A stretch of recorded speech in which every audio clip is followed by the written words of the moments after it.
मेरा ये सौभाग्य है कि आज मुझे शारदीय नवरात्रों में दुर्गा माता के दर्शन करने के लिए यहाँ कलकत्ता आने का सौभाग्य मिला और आज शारदीय नवरात्रों में सप्तमी में मुझे पूजा अर्चना करने का भी सौभाग्य मिला। मैं अपने आप को धन्य मानता हूँ और साथ ही साथ आप सबको भी शारदीय नवरात्रों की और सप्तमी की बहुत सारी शुभकामनाएं देता हूँ। हम जानते हैं कि माँ दुर्गा करुणा की प्रतीक है और शक्ति की प्रतीक है। करुणा से भरी हुई हैं और शक्ति के लिए हम उनके उपासक हैं और वो शक्ति की प्रतीक है।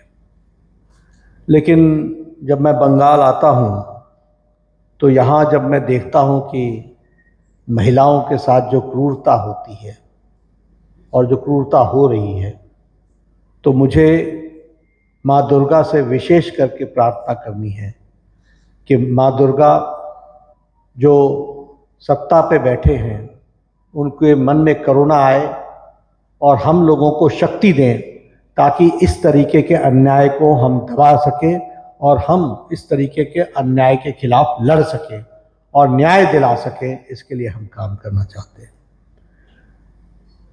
हमारा संबंध बंगाल से विशेष करके इस तरीके से भी है कि हमारे प्रथम अध्यक्ष, हमारे विचारधारा के संस्थापक अध्यक्ष डॉक्टर श्यामा प्रसाद मुखर्जी, जो एक बंगाल की हस्ती थे, जिन्होंने देश में बंगाल का नेतृत्व करते हुए देश का नेतृत्व किया, ऐसे श्यामा प्रसाद मुखर्जी जिन्होंने बंगाल को, जो आज पश्चिमी बंगाल जाना जाता है, इसको उस समय के ईस्ट पाकिस्तान में जाने से रोकने में पूरा भूमिका अदा की और जिन्होंने एक देश में दो विधान, दो प्रधान, दो निशान नहीं चलेंगे, इसकी लड़ाई लड़ी। ऐसे हमारे श्यामा प्रसाद मुखर्जी का संबंध कहीं और से नहीं था, वो यहीं बंगाल की धरती से था। इसलिए ऐसी पूज्य भूमि को मैं नमन करता हूँ और उनके आशीर्वाद से अपनी बात को रखना चाहता हूँ। मेरा ये सौभाग्य है कि आज आप सबसे मिलने का मुझे मौका मिला है और अभी 2 दिन पहले ही बहुत ही शुभ संकेत मिले कि हरियाणा का चुनाव में हमें को जीत हासिल हुई। झूठ के खिलाफ ये शारदीय नवरात्रों में माँ दुर्गा की कृपा रही कि जिस तरीके से हर तरीके का झूठ फैलाया जा रहा था, समाज को बांटने का काम किया जा रहा था, समाज को तोड़ने का काम किया जा रहा था, तुष्टीकरण की राजनीति की जा रही थी, वोट बैंक की राजनीति की जा रही थी और देश को खंडित करने वाले लोगों को प्रोत्साहन देने की राजनीति की जा रही थी। युवाओं को बरगलाने की कोशिश की जा रही थी, महिलाओं को भ्रमित करने की कोशिश की जा रही थी और किसानों को भड़काने की कोशिश की जा रही थी। इन सब का जवाब हरियाणा की और जम्मू कश्मीर की जनता ने भरपूर दिया। यह भी मैं ये बात आपसे इसलिए कर रहा हूं क्योंकि एक तरफ राष्ट्रवादी ताकतें खड़ी हैं जो सबको जोड़ना चाहती हैं, इकट्ठा हो जाओ, और एक तरफ वो ताकत है जो समाज को जातियों में खंडित करना चाहती है, जो कोशिश कर रही हैं कि जातियों में बढ़ जाए, भाई भाई से लड़े, खंडित करने की कोशिश, तुष्टीकरण करने की कोशिश, वोट बैंक की पॉलिटिक्स। अभी जम्मू कश्मीर में भारतीय जनता पार्टी ने सबसे अच्छा प्रदर्शन अपना किया, 29 सीट्स लेकर के आए और पिछली बार से ज्यादा वोट शेयर भी हमने बढ़ाया, one of the best performance. और राष्ट्रवादी ताकतें वहां मजबूत हो रही हैं। लेकिन कांग्रेस पार्टी क्या कर रही थी? कांग्रेस पार्टी पाकिस्तान के साथ ट्रेड खुले इसके लिए समझौता करने वाली पार्टी के साथ समझौता करके चुनाव लड़ रही थी। कांग्रेस पार्टी क्या कर रही थी कि पाकिस्तान के साथ डायलॉग हो, जो ये बोलती पार्टी थी उसके साथ समझौता करके चुनाव लड़ रही थी। और हम सब लोग मोदी जी के नेतृत्व में एक बात कह रहे थे कि टेररिज्म के साथ कोई समझौता नहीं होगा, कोई वार्ता नहीं होगी, कोई लड़ाई नहीं। हरियाणा में किसानों को, राष्ट्रवादी किसान, राष्ट्र प्रेमी किसान, जिस किसान ने हमेशा धरती मां की चिंता की है, उनको भड़काने की कोशिश चल रही थी, हमारे नौजवानों को भड़काने की कोशिश हुई, लेकिन हरियाणा की जनता ने एक नहीं सुनी और मुंह तोड़ जवाब उनको दिया और कमल खिलाया। इसको भी हमको ध्यान रखना। आज यहां मैं आया हूं तो आपको मैं धन्यवाद देना चाहता हूं कि आप सब लोगों ने मुझे प्रधानमंत्री जी के लिए पत्र लिख करके, सभी संगठनों ने और व्यक्तियों ने, ये जो शास्त्रीय भाषा बनाने का काम प्रधानमंत्री मोदी जी ने किया है, इसके लिए आप सब लोग धन्यवाद दे रहे हैं। मैं आपका बहुत बहुत धन्यवादी हूं और आपको विश्वास दिलाता हूं कि ये सभी पत्र प्रधानमंत्री मोदी जी तक पहुंचेंगे और उनका हम सबको धन्यवाद मिलेगा। लेकिन अगर मैं ये शास्त्रीय भाषा के बारे में बात करूं तो एक बात ध्यान रहे कि इसका इनिशिएटिव भी प्रधानमंत्री मोदी जी ने खुद लिया। इसका कोई इनिशिएटिव शेयर नहीं कर सकता, ये उन्होंने खुद।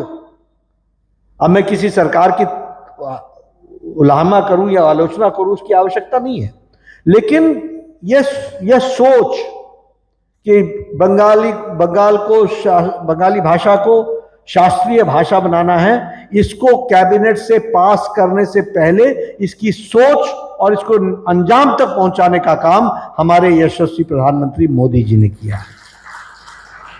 और आपको जानकर के खुशी होगी कि देश में ये सबसे ज्यादा बंगाली भाषा, ये देश में दूसरे नंबर की सबसे ज्यादा बोली जाने वाली भाषा है और यह विश्व में 7वें नंबर पर सबसे ज्यादा बोलने वाली भाषा है। और इसको शास्त्रीय भाषा, क्लासिकल लैंग्वेज बनाने के कारण इसमें एकेडमी पर रिसर्च होगा, एकेडमिक रिसर्च शुरू होगा और सांस्कृतिक आदान प्रदान की व्यवस्थाओं को और सुदृढ़ किया जाएगा। और सबसे बड़ी बात यह है कि कलात्मक अभिव्यक्ति, ये जो हमारी कला की अभिव्यक्ति है, उस अभिव्यक्ति को एक नया मंच मिलेगा और हमारे कल्चर को, रिच कल्चर को दुनिया के सामने रखने का एक मौका मिलेगा। ये हमको ध्यान में रखना चाहिए। और एक और बड़ी बात यह है कि यह आधुनिक और परंपराएं, आधुनिक और हमारी जो परंपराएं हैं, प्राचीन परंपराएं हैं, उनके बीच में यह एक गैप को फिल करने का काम करेगा, एक जुड़ाव का काम करेगा, एक ब्रिज का काम करेगा। साथ ही साथ यह भाषा का डिजिटाइजेशन होगा, मैन्युस्क्रिप्ट्स का संरक्षण होगा और जो हमारी बंगला भाषा में लिखे हुए हमारे पुराने ग्रंथ हैं, उनका संरक्षण होगा और उनके संरक्षण के साथ साथ उस पर शोध होगा और उसके शोध के साथ साथ हमारी विरासत में मिली हुई परंपरागत जो हमारे तौर तरीके हैं, उनको प्रकाश मिलेगा और आज के आलेख में उसको हमको देखने का मौका मिलेगा। और सबसे बड़ी बात यह है कि इसमें इसको जो किया जाएगा, वह आलेख जो किया जाएगा वह डिजिटाइजेशन किया जाएगा। इसलिए डिजिटलाइजेशन करने से इसमें हमको बहुत लाभ मिलने वाला है और भाषा सुसंस्कृत रूप में यह हमारी जो व्यवस्था है, वह व्यवस्था हमको देखने को मिलेगी और हमको उसको एहसास करने का मौका मिलेगा, उस शास्त्रीय भाषा को। इसलिए आप सब की ओर से मैं पुनः प्रधानमंत्री मोदी जी को धन्यवाद भी देता हूं और आप सब के लिए ये जो नायाब तोहफा प्रधानमंत्री जी ने दिया है, इसके लिए आपको बहुत बहुत बधाई और शुभकामनाएं देता हूं। वैसे बंगला प्राइड, इसकी बात हमारी नेत्री बहुत करती रही, लेकिन उन्होंने बांग्ला के सेंटिमेंट्स को एक्सप्लॉइट करने की कोशिश की, पर उन्होंने बंगाल को कोई ऊंचे धरातल पर ले जाने का काम किया, ऐसा कुछ नहीं किया। बल्कि एक समय में बंगाल कहते थे, what Bengal thinks today India thinks tomorrow. And Shyama Prasad Mukherjee is a living example, is an example in itself. He is an example. उनका जीवन, उनका कर्तृत्व, उनका बलिदान, वो एक एग्जाम्पल है हम सबके लिए।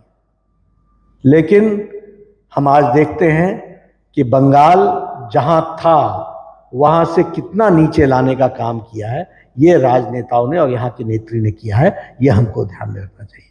लेकिन मैं आपके सामने ये भी शेयर करना चाहूंगा कि दुर्गा पूजा को इनटेंजिबल कल्चरल हेरिटेज बनाने का, यूनेस्को से रिकॉग्निशन दिलाने का काम प्रधानमंत्री मोदी जी ने किया है, यह हमको ध्यान में रखना।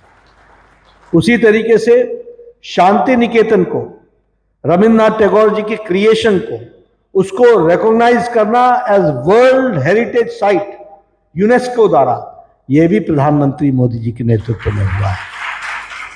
और सबसे बड़ी बात यह कि कर्तव्य पथ पर नेताजी सुभाष चंद्र बोस को स्थापित करने का काम प्रधानमंत्री मोदी जी ने किया। इसलिए उनके नेतृत्व में बंगाल का संरक्षण, बंगाल को मुख्य धारा में लाना, बंगाल को ऊपर उठाना, बंगाल के दृष्टि से चीजों को आगे बढ़ाना, यह काम प्रधानमंत्री मोदी जी ने किया और किसी और ने नहीं किया है। मैं बड़े स्पष्ट शब्दों में कहना चाहता हूं। और यहां मैं आपको बताना चाहता हूं, दुख के साथ भी कहूंगा, लेकिन हमारी तरफ से तो हम लोगों ने हमेशा तोहफा देने का प्रयास किया है। यही 4 महीने के अंदर प्रधानमंत्री मोदी जी ने देश को पहले 4 करोड़ आवासीय मकान दिए, अब इस 100 दिनों के अंदर 3 करोड़ नए मकान सैंक्शन किए, ताकि कोई भी व्यक्ति कच्चे छत के नीचे न सोए, पक्के छत के नीचे सोए। लेकिन हमारी दीदी वो नहीं चाहती। यहां से कभी यूटिलाइजेशन सर्टिफिकेट नहीं जाता, अभी ठीक बोलचे, यूटिलाइजेशन सर्टिफिकेट नहीं जाता। प्रधानमंत्री मोदी जी पैसा देना चाहते हैं, वो लग नहीं पाता। आयुष्मान भारत